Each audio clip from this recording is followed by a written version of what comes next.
You know, it's an act of courage now just to sit in a room with other people, to breathe incompetent. It's not the world we grew up in.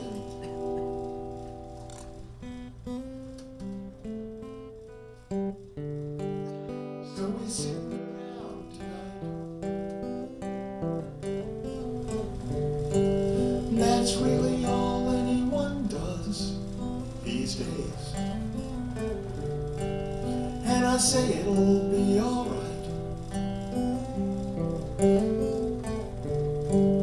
but I say it like a drunkard prays, 'cause the world is burning down and I'm sitting safe at home, and it's all gone quite surreal.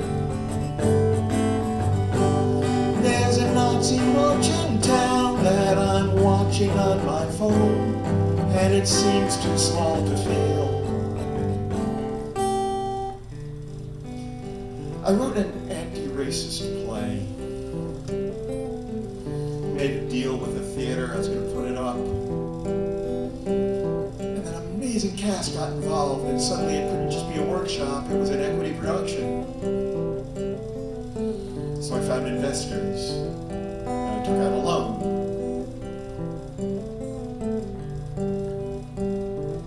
And 2 weeks before the show was to open, we found out that it was opening the same weekend that Omicron variant was to peak. And I called the theater and I said, hey, are we going to be requesting vaccination certificates at the door? And they said, oh no. Do you have HVAC? No. Can we require masks? There's a board of directors, you know, they have rules.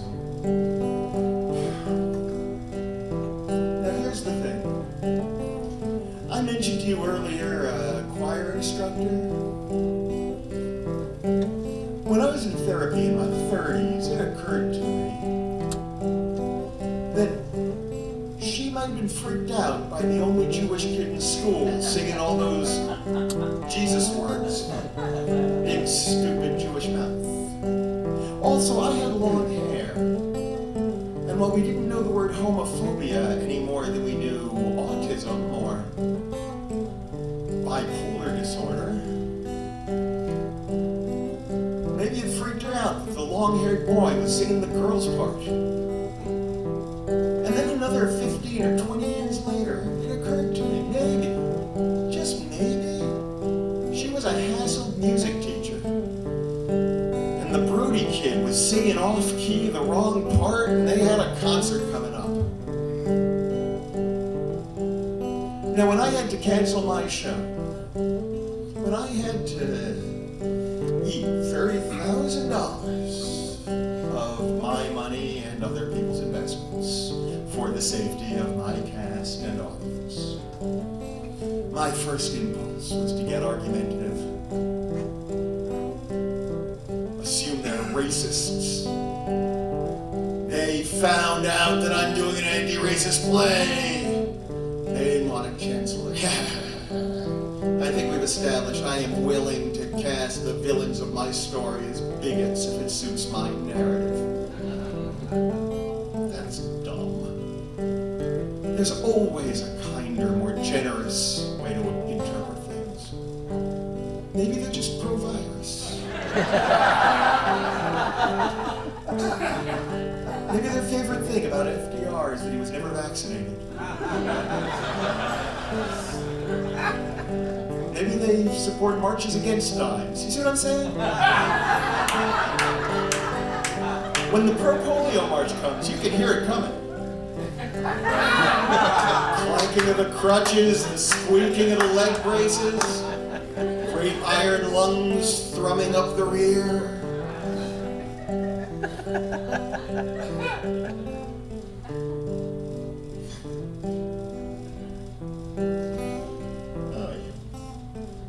In any case,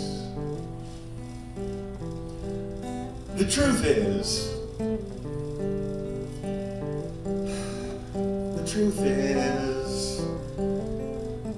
I wanted to be doing something right for the world, and I wanted to do it in the easiest possible white savior manner. I wanted to throw money at it and sit at home and let other people do a play. But I had seen the police reports after Freddie Gray was driven to death. And we all watched as George Floyd was publicly lynched. And I figure if I'm not scaring it out of myself every now and then, I'm probably putting it up on the stage. You see, I have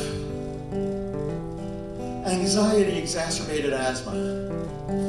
And I have pandemic-exacerbated anxiety. And I hid in my home for a solid year and a half. And then we'd go out in our masks. 'Cause fashion's gotten weird this year. It's only courage that is asked. We all know we can't be ruled by fear. When the cops are on the march, and there's tear gas on the air, and the time's around again. When the villain is large and the numbers are not there, and we're short on Superman. So I drove downtown to where the protests were going on, parked my car, started to turn left, but I heard the music. Turned right. And I found the huge crowd singing. I wasn't going to do that. It ruined everything. Everyone. So I stood off to the side to sort of a Raskolnikov haze. Guy came up to me in a red hat, stood near me, slapping a Bible into his palm and cursing the people. And I was filled with profound ambivalence because I am, by philosophy, a pacifist. But I was also raised in America and believe that all problems can be solved through violence. I was raised by Jews, lapsed.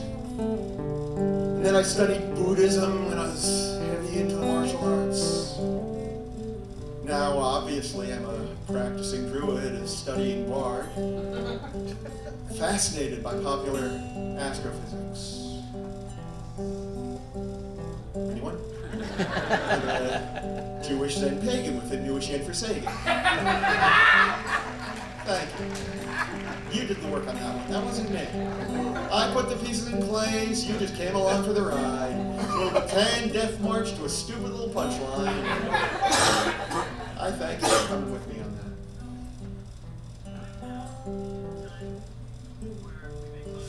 Then we chant lost brothers' names. A litany of historic scope. We all know who brought the flames to set ablaze a nation parched for hope. Evolution must be brave, leave behind the status quo of a failed economy. We will wail around the grave, then admit it's time to grow toward a shared humanity. I will breathe with you.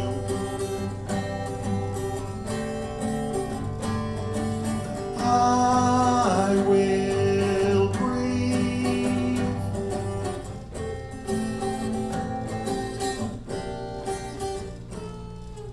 I will breathe with you.